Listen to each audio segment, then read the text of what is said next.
अस्सलाम वालेकुम फ्रेंड्स, उम्मीद करती हूँ आप खैरियत से होंगे।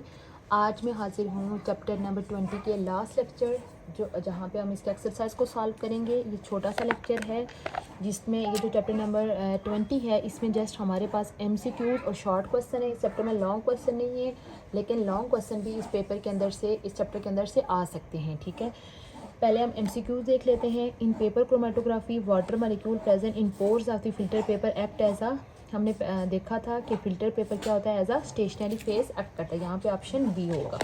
Salutes which have greater solubility mobile phase, जिनकी जितनी ज़्यादा मोबाइल फेस में सेलिब्रिटी ज़्यादा होगी उनकी RF वैल्यू भी क्या होगी, ज़्यादा होगी। क्योंकि RF वैल्यू क्या होगा कि जितना आप देखें कि यहाँ पे सपोज़ कि ये बेस लाइन है, तो ये जितना स्पार्ट मोबाइल फेस के अंदर डिज़ॉल्व होगा उतना ये इसको ऊपर की तरफ देखिए, जितना ये ऊपर की तरफ जाएगा उतनी हमारे पास RF की वैल्यू क्या होगी, ज़्यादा आएगी। यहाँ पे ऑप्शन होगा B. In paper chromatography mobile phase paper chromatography के अंदर क्या होता है, हमने पढ़ा था कि मिक्सर होता है एथेनॉल एंड वाटर का। Option B. Which of the following is correct statement, solute having a greater RF value. Greater RF value हमने ऊपर पढ़ चुके हैं कि उनकी सैलिब्रिटी क्या होगी, मोबाइल फेस में ज़्यादा होगी। Option A. A chromatogram shows parts और fonts of different component act as a. Different components का मतलब ये होता है कि वो डिफरेंट कंपोनेंट किसकी वजह से मूव करके ऊपर गए हैं, मोबाइल फेस की वजह से। यहाँ पे option D. A chemical that is used, पीछे हमने लास्ट लेक्चर के अंदर पढ़ा था कि वो केमिकल जो कि कंपाउंड की सेपरेशन की में डिटेक्शन के तौर पर यूज़ होता है वो होता है लोकेटिंग एजेंट। Option D.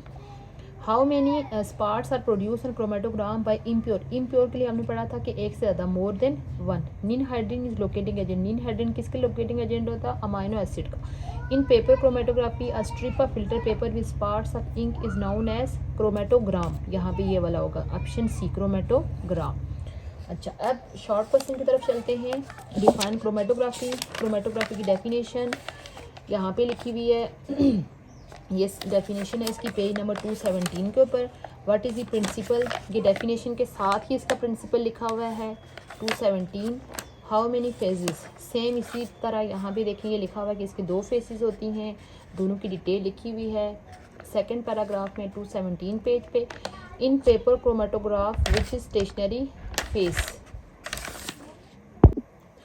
ये देखें पेपर क्रोमेटोग्राफी में हमने यहाँ पे इसकी स्टेशनरी फेस और मोबाइल फेस। स्टेशनरी फेस क्या है और मोबाइल फेस किस तरह की होती है पेपर क्रोमेटोग्राफी में, पेज नंबर 218 पे मेंशन है। Name the normally use mobile face in paper chromatography. ठीक है, पेपर क्रोमेटोग्राफी में जो मोबाइल फेस मोस्टली यूज़ होती हैं वो भी यहाँ पे मेंशन है टॉपिक में। उसके बाद what is RF, page number 219 पे RF की डेफिनेशन और साथ में उसका फार्मूला लिखा हुआ है। उसके बाद नेक्स्ट है are there any units of RF का कोई यूनिट नहीं होता।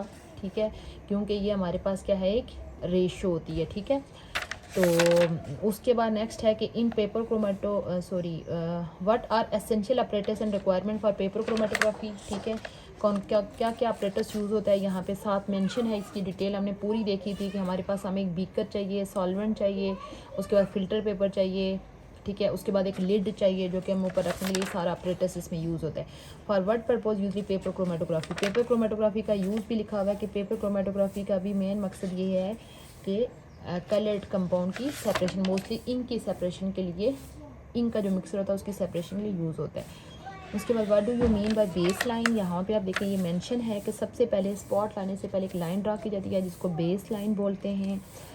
साथ में आपने ये, जब आप बेस लाइन का क्वेश्चन अगर अटेम्प्ट कर रहे हो तो साथ में आपने ये डायग्राम भी बना के यहाँ पे मेंशन कर लेना है कि इस तरह की होती है बेस लाइन।